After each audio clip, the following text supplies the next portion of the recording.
नून league की पूरी क़यादत London में जमा है, जिसे देखकर लगता है नून लीग ने एक दफा फिर लंदन को ही अपना नया सियासी मरकज बना लिया है। सियासत में नून लीग के लंदन प्लान का चर्चा है। लंदन में लगने वाली बड़ी लीगी बैठक से फिलहाल 8 दिसंबर के मुल्क गिर एहतजाज का नारा बरामद हुआ है। सच यह है, नून लीग का मतलब है नवाज शरीफ, वही नवाज शरीफ जिन पर इल्जाम है कि वो फिर डील करके बाहर चले गए हैं। इसीलिए नवाज शरीफ की बीमारी और फिर लंदन उड़ान ने नून लीग को तने मुर्दा में तब्दील कर दिया, जो आखिरी दमों पर है। गुमान गालिब यही है कि इसी मुर्दा घोड़े में जान डालने के लिए मुल्क गिर एहतजाज का शोशा छोड़ा गया। मुत्तहिदा अपोजिशन के नाकाम आज़ादी मार्च का हशर सबके सामने है। ऐसे में अकेली नून लीग के एहतजाज को देखकर तजियाकारों की राय दुरुस्ती लगती है कि क्या पिद्दी और क्या पिद्दी का शोरबा। सवाल यह है कि बीमारी है, डील है या फिर कोई चक्कर। पहले की तरह बड़े के साथ छोटे मियां भी लंदन निकल लिए। फिर लीगी कारकुन ऐसे लीडरान की कॉल पर बाहर क्यों निकले जो माजी की तरह एक बार फिर इन्हें तन्हा छोड़ गए। सवाल मरीम नवाज की खामोशी पर भी उठ रहे हैं, जिनकी जमानत मंसूख कराने के लिए नैब ने सुप्रीम कोर्ट का दरवाजा खटखटा दिया है। आज नून लीग के लंदन प्लान और मुस्तकबिल पर ही बात करेंगे असद खरल साहब से, और इनसे जानेंगे, क्योंकि ये पाकिस्तान के बड़े इन्वेस्टिगेटिव जर्नलिस्ट हैं, ये लंदन तक भी गए यही सारी छानबीन के लिए, तो इनके पास क्या खबरें हैं, क्योंकि इनके सोर्सेज लंदन तक हैं कि वहां पर असल में ये प्लान तैयार क्या हो रहा है। और माजी में इसी तरह से लंदन में बैठ के पाकिस्तानी सियासत के फैसले भी होते रहे हैं। और बाबर डोगर साहब से भी इस हवाले से हम बात करेंगे, लेकिन पहले देखते हैं कि आज की अहम डेवलपमेंट्स क्या रही।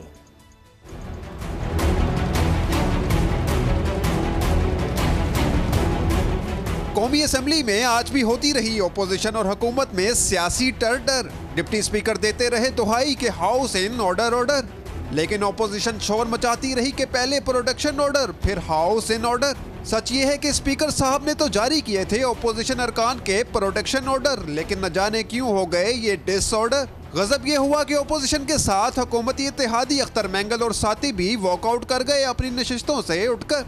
सितम यह है अवामी मसाइल की हुकूमत को परवाह है ना ओपोजिशन को फिक्र। ऐसे में अवाम जाएं तो जाएं किधर।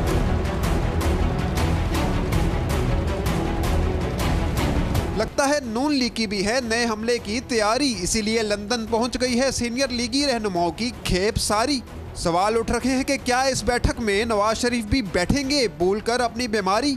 दूसरी तरफ नैब ने भी कर ली है जवाबी तैयारी। मरियम नवाज की जमानत मंसूख कराने के लिए सुप्रीम कोर्ट पहुंची है नैब की सवारी।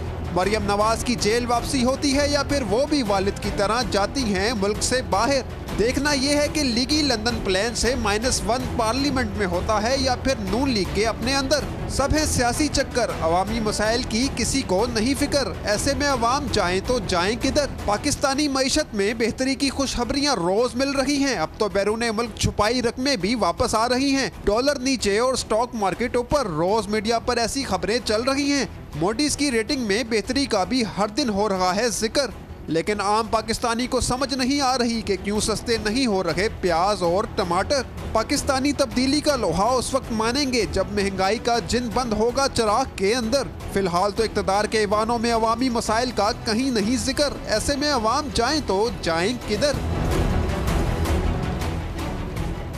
असद खरल साहब, मेरा सादा सा सवाल है कि आज ये कहा गया मुत्तहिदा अपोजिशन की तरफ से कि जब तक गिरफ्तार अराकीन को लाया नहीं जाता पार्लियामेंट के अंदर, हम पार्लियामेंट में आएंगे नहीं, किसी किस्म की कोई कानून साजी नहीं करेंगे। लोगों के काम रुकते हैं, रुक जाएं।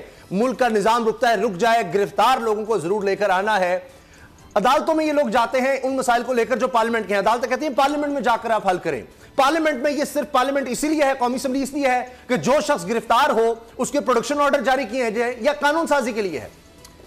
देखिए सामा साहब, पार्लियामेंट तो अवाम इसलिए भेजते हैं कि मुंतखब अवामी नुमाइंदे जो हैं वो जाके अवाम की फलाह बहबूद के लिए जो काम है लेजिस्लेशन करें, कवानीन में अवाम के लिए आसानियाँ पैदा करें, जो कवानीन में जहाँ पे अभाम है उसको दूर किया जाए। लेकिन बदकिस्मती ये है कि ये जो पार्लियामेंट जो ईवान बाला हो या ईवान ज़ेरी हो, मुंतखब नुमाइंदे वहाँ पे जाके करप्ट लोगों को, जिनके ऊपर करप्शन के चार्जेस होते हैं, जिनके ऊपर मंशियात के केसेस होते हैं, ये वहाँ पे रोना लेके बैठ जाते हैं उनकी प्रोडक्शन आर्डर का।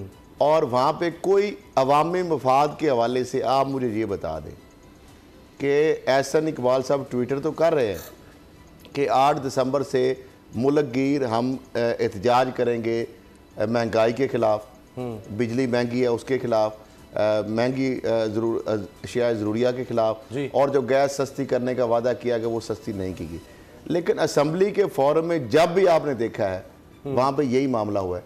अभी मामला क्या है, मतलब देखिए करोड़ों रुपए एक इजलास के ऊपर अखराजात उठते हैं, जो अरकान असम्बली इनके जाने आने के अखराजात, टिकट्स, वहाँ पे ठहरने का, TADA और जो भी सारे बिल बनते हैं। वो तो आज मामला ये है कि हुआ क्या असम्बली के अंदर, हुआ क्या। एक तो ये है जी ख्वाजा साद रफीक, जब उसके प्रोटेक्शन ऑर्डर जारी कर दिए स्पीकर तो यही कर सकता था जी। अगर वो नहीं पहुंचे उस पर फड्डा है। राना सनाउल्लाह साहब जो ऑर्डर जारी क्यों नहीं किए गए, इस पे फड्डा है। अख्तर मैंगल साहब आज इत्तेहादी जो है, जारी बात है जब उन्होंने देखा एक माहौल बना हुआ है तो उन्होंने भी कहा कि चले ठीक है हम भी इसके साथ 10 अरब का पैकेज तो पैकेज जितने मर्जी आप इनको दे दें। मामला ये है कि ये ना ख़त्म होने वाला मामला है। और ये जो इसीलिए फिर जब ये पॉलिटिशियन कहते हैं कि हमें बैशिंग की जाती है, हमें गालियां दी जाती हैं, हमें विलन बना के पेश किया जाता है, हमारे खिलाफ जो है वो बातें की जाती हैं, जमहूरियत को, तो आप क्यों ऐसे मौके देते हैं? आप अपने बिहेवियर, अपने रवैयों के ऊपर ये भी देखें कि अवाम ये जो तमाशा हर दफ़ा आप लगाते हैं और ऊपर से आप नाम नहाद दावेदार बनते हैं कि जी हम अवामी मफाद के और उसके लिए जनाब बड़े हमें परेशानी हो रही है और हम ये महंगाई के लिए बड़े परेशान हैं, ये बिजली की कीमतों के इजाफा, गैस की कीमतों का इजाफा, पेट्रोलियम की मसनूआत में इजाफा जो है, तो इस पर हमें आवाम के बड़े कंसर्न हैं। अभी तक आप देख लें कि 1.25 साल हो गया। मुझे ये बता दे एक भी जो अपोजिशन की जो पार्टी है उसने अवामी मफाद के लिए कोई बात की हो, कोई लेजिस्लेशन के हवाले से बात। उल्टा जो लेजिस्लेशन हो रही थी, जो लिटिगेशन साल से ख़त्म नहीं होती थी, और बहुत सारे मामलात पे जो कवानीन बनाए गए, आर्डिनेंस के जरिए बनाए गए और वैसे ओवरऑल उसके ऊपर लेजिस्लेशन हो नहीं रही थी, उस हवाले से एक फड्डा पड़ा और जो डिप्टी स्पीकर के अदम एतमाद को उसके साथ मशरूत कर दिया गया कि अगर हुकूमत ये आर्डिनेंस वापस ले लेती है तो हम डिप्टी स्पीकर जो है कासिम सूरी साहब उनके खिलाफ जो अदम एतमाद की तहरीक है मसला था। अब ये गिव एंड टेक है। मुझे ये बताएं अवामी मफाद कहाँ है? कहीं नहीं नजर आ रहा। अवाम की कोई बात नहीं। बाबर डोगर साहब, अब यही मसला रह गया है, अब जब तक ये लोग नहीं आएंगे मुल्क में कोई कानून नहीं बन सकता। उसामा साहब, मुझे तो ये समझ नहीं आ रही कि जनाब इन्होंने 8 तारीख को हड़ताल की कॉल दी है महंगाई के खिलाफ जी। और भाईजान ये पार्लियामेंट किस लिए है? ये किस लिए आपने इलेक्शन लड़ा? ये पार्लियामेंट में किस लिए आए? लोगों से वादे क्या किए थे कि हम आपके मसाइल जो है वो हल करवाएंगे, यहाँ पर आपके लिए आवाज उठाएंगे। कहते हैं जी जमहूरियत में पार्लियामेंट जो है वो सबसे बड़ा फोरम है। पार्लियामेंट एक ऐसी जगह जो 20 करोड़ अवाम की नुमाइंदा रिप्रेजेंटेटिव बॉडी है। वहां आकर आप जनाब वो लोग जो करप्शन की वजह से पकड़े हुए, असूली तौर पर तो ये होना चाहिए कि इनको सस्पेंड कर देना चाहिए टिल द टाइम ये अपने आप को इन इल्जामात से बरी नहीं करते। ये पार्लियामेंट में बैठने के अहल ही नहीं है। एक बंदा किस तरह से अहल है एक बंदे पे करप्शन के चार्जेस है कि उसने करोड़ों रुपए की करप्शन की, अरबों रुपए की करप्शन की, अपने ओहदे का मिसयूज किया। अब उसके खिलाफ न्याय में इंक्वायरी चल रही है, कोर्ट मौजूद है, या तो कोर्ट उसको बेल दे दे। अगर कोर्ट बेल नहीं देती, जब तक वो अपने आप को इनोसेंट साबित नहीं करता, वो पार्लियामेंट में कैसे आ सकता है? क्यों एक करप्ट आदमी की पार्लियामेंट जो है तकरीर सुने, क्यों उसका भाषण सुने? मसला ये है कि पार्लियामेंट के अंदर ये उसको यूज कर रहे हैं। करप्शन जो इन्होंने की है उसको छुपाने के लिए हुकूमत पे प्रेशर बढ़ा रहे हैं कि जनाब ये जो लोग हैं ये आए पार्लियामेंट में, पार्लियामेंट का हिस्सा बने। और भाई जो आप हड़ताल की बात करो ये इस पार्लियामेंट के अंदर करो, बिल्कुल सही। बताओ उनको कि महंगाई है, आम आदमी की जिंदगी जो है वो जीर्ण हुई है, दोबर हुई है जी। वो उस पर कोई बात ही नहीं। और मैंगल साहब का जो है ना वो इशू डिफरेंट है उसामा साहब जी।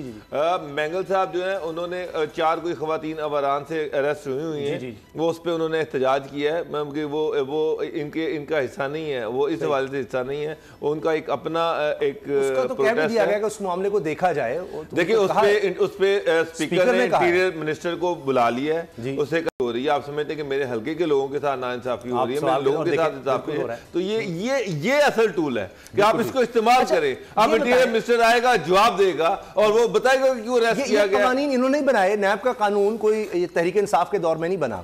तो जब इन्होंने कानून बनाए तो फिर जब उस पर अमल ही नहीं करना, उसके खिलाफ बात करनी है, तो फिर कानून क्यों बनाए जाते हैं? नहीं, कानून बना दिया है, हम पर इतलाक नहीं उसका होना चाहिए, बस बाकी सबके लिए वो कानून है, लेकिन हमें कोई ना पूछे। ये नैब इन्होंने बनाया कानून, ये जो कुछ हो रहा है ये सब नून लीग के दौर में लोग अरेस्ट नहीं होते रहे, उनके कितने लोगों के जो है वो प्रोडक्शन ऑर्डर जारी हुए, और ये तो वैसे ही फ्रॉड है भाई। जिस बंदे पे सीरियस एलिगेशन हैं, जिस पे करप्शन के चार्जेस हैं, आप उसको लाके यहाँ पे हीरो बनाकर पेश कर रहे हैं। वो पार्लियामेंट के अंदर तकरीरें कर रहा है, किस चक्कर में, क्यों तकरीर कर रहा है? एक बंदा अगर कोर्ट मौजूद है, कोर्ट एक बंदे को समझती है कि इसकी इन्वेस्टिगेशन होनी चाहिए, कोर्ट समझती है कि ये नैब की कस्टडी में होना चाहिए या ये जुडिशल में होना चाहिए, तो अगर वो बिल्कुल ठीक है, इनोसेंट है, और वो कोर्ट में जाके साबित कर देता है, तो भाई उसकी कोर्ट बेल दे देगी। बेल दे देगी तो वो 100 दफा असेंबली में आए। जब कोर्ट इसको बेल नहीं दे रही तो वो क्यों असेंबली में आए? क्यों आकर एक करप्ट आदमी जो है, जिसपे अभी तक जो अपने आप को उससे इन चार्जेस खत्म नहीं करवा सका, वो क्यों आकर असेंबली का हिस्सा बने? असल मेरा तो इशू ये है कि जिस पर चार्जेस हैं नहीं आना चाहिए, जब तक वो चार्जेस खत्म नहीं होते उसकी मेंबरशिप सस्पेंड रहनी चाहिए। शायद इनकी तो सजा ज्यादा होनी चाहिए। और फिर तकरीर भी बाबर डोगर साहब चले, प्रोडक्शन ऑर्डर इन्होंने खुद कानून बनाया, तो इसलिए तकरीरें अपने दिफा में इंसाफ नहीं दे रही कि वो नैब जो है वो जनाब एक सेल में बंद कर दी है, वो मैं जनाब वहां पर मुझ पे ये कर दिया है। वो बाद में जब नैब ने वो दिखाया तो वहां पर शहाना जिंदगी गुजार रहे थे। अभी शहबाज वो कह रहे थे किस्म के नाश्तों की तस्वीरें मैंने खुद देखी है। ये बेशर्मी देखें कि शहबाज शरीफ उस दिन प्रेस कॉन्फ्रेंस में कह रहे थे कि मुझे सेल और तन्हाई में रखा गया और सेल में मुझे बंद कर दिया गया। सारा दिन ये नैब की छत पर वो छतरी लगाकर, ऐनक पहनकर, क्या हैट पहनकर वो मोटरवे को देखा करते थे। अच्छा। कॉफी ये पी रहे हैं, याशियां ये कर रहे हैं वहां पर, और बाद में जनाब की मुझे तो बड़ा अजीरन कर दिया गया। हमजा के लिए वो फ्रिज भी और सारे घर का सामान और पता नहीं क्या क्या बेड और क्या कुछ जा रहा था, वो सबने देखा। क्या मुझे एक बात बताएं, क्या आम आदमी जो है, जो आम आदमी नैब की कस्टडी में होता है, उसको ये मराहत मिलती है? क्या आम आदमी जो जेल में, उसको ये मराहत मिलती है? सवाल ही पैदा। ये सिर्फ असेंबली में जाते हैं, नैब पर प्रेशर डालते हैं, ब्लैकमेल करते हैं नैब को, जेल पे प्रेशर डालते हैं, हुकूमत पे प्रेशर डालते हैं, और सिर्फ ये है कि जनाब इनको किसी तरह से छूट मिले। ये असेंबली का इस्तेमाल अपनी करप्शन को छुपाने के लिए कर रहे हैं। सब्सक्राइब करें और बेल दबाएं ताकि कोई खबर रह न जाए।